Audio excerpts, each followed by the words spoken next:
Hey, I'm Mike Doughty, and you're watching Radio Addict TV.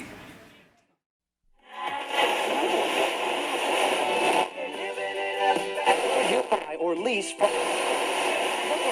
in the morning.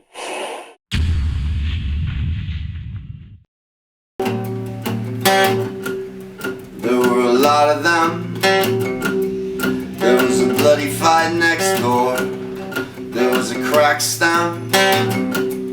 There was a ghoul on the misty moor. A city bus, ketamine, loose and lawless, magazine, database, lucky charm, outer space, smoke alarm.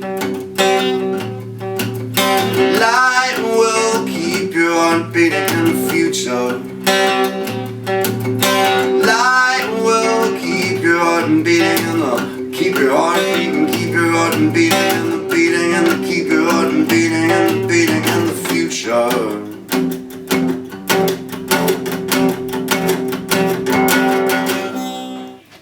So tonight is the third night of your tour, with Wheatus. It's quite early doors, so how are you getting on so far? It's been great, man. They are backing me up. They're like being my band for the shows, which is interesting. Cool. Yeah. So they learned my set, and it's like playing with a pickup band. Cool. So kind of following on from that, how did the tour with Wheatus come about? So do you know them from? Just my girlfriend, my ex-girlfriend's a rapper in a band called Handjob Academy. Sorry, Handjob Academy. Handjob Academy. Okay, just so I got that straight. Did you get that straight? Yeah, you got that. Great band. And they opened for Wheatus on their last UK tour, and just introduced me, and Brendan from Wheatus, the lead singer, is a fan of mine. Not to be like weird about it, but he's like a long-term fan of mine, and he's been wanting to play with me for a lot of years. So cool. So in your whole career, have you ventured to the UK or even Europe often? Oh yeah. I mean, I don't do great over here. I make my living touring in the US, and I could basically draw like 80 people in London, and that's about the size of it. But that's the beauty of this tour is, Wheatus has a crowd, and I'm going out and, playing so many more cities in the UK than I've ever played. So this is the biggest UK tour you've Biggest done? UK tour, absolutely, yeah. Cool.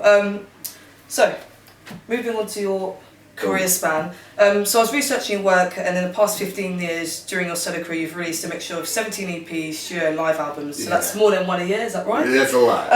So I imagine you dedicate most of your life to music. So the question is, do you find it stressful, or does it just flow for you? I mean, it just flows for me. I mean, that sounds more pretentious than it is. It's just, it's basically what I'm doing at all waking moments, like it's the only thing I'm really interested in is, writing songs and playing music. So I end up being prolific just because that's what I spend my time doing, Out of interest, have you ever had a job that's not being a musician? Oh yeah. I mean not since I'm 23 years old. That's when I got my first record deal, and I've been a professional since then. But I was driving a van and taking tickets at a jazz club, and worked at a taco place, and yeah. Cool. So for a few of your most recent albums, you've been involved with something called Pledge Music. So could you just explain to us guys and everybody watching a little bit more about that?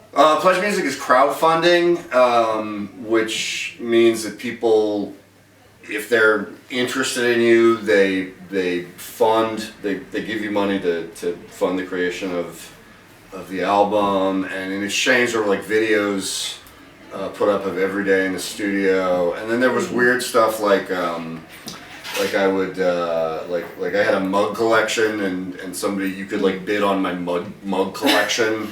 It actually cost more. Did you get a lot of bids for that? It went right away. Yeah. It went like on day one, the mug collection went. And it was like hundreds of mugs, and it cost more to ship them than Pledge was. So I didn't think anybody would actually take it, because it's a huge collection of weird mugs. Yeah. But would you recommend this to other artists? A good way of interacting with your fans and getting to know them? And yeah, I mean, if you're the kind of artist that's is outgoing. I mean, if you're like you know, super, you know, staring at your feet, just noodling on your guitar, it's going to be no fun. Yeah. But if you're outgoing, yeah, it's great. Cool. So you've been making music and releasing it since the 90s. Do you think it's easier or more difficult to make a release? Is it now or back then? It's more difficult now. I mean, Yeah. it's not more difficult for me because I've been doing this for a long time, but for young people and young artists and new artists, it is tougher than it ever was. You know, I mean, it's just as simple as, like, labels can't afford to front you the money for a van anymore, you know, Yeah. van and some motel rooms and, you know, $20 a day to eat at Wendy's. You know, that money used to be relatively plentiful, and you could get around the world and you know, really start a career with that in a way that you can't now. I mean, everybody's like, you know, it's easy enough to make your own record now, which is fantastic, but, you know, actually starting a career is way tougher for young people than it was for my generation. Cool. Do you use social media yourself? Just out of interest? Fuck yeah. Yeah, a lot. Constantly, addictively, yeah. Cool. That was just out of interest. Yeah.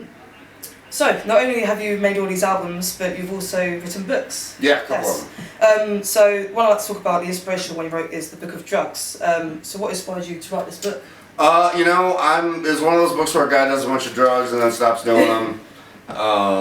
Everybody's written those books. I knew a guy that worked at a book company, and he said, "You have one of those stories, why don't you write one of those books?" Yeah. And then he gave me a bunch of money to write a book, so I wrote a book. Cool. Did you write it all yourself? And Yeah. No, I mean, basically just, I had a bunch of really great stories. There weren't just, you know, drugs and debauchery stories, music stories and like all kinds of stuff. And, you know, just happened to be 250 pages worth, so, you know, I wrote a book. Cool, and that's literally all we have to ask. But thank you for having us. Well, you're so welcome. Thanks for coming out. Yeah, thank you very much. All right.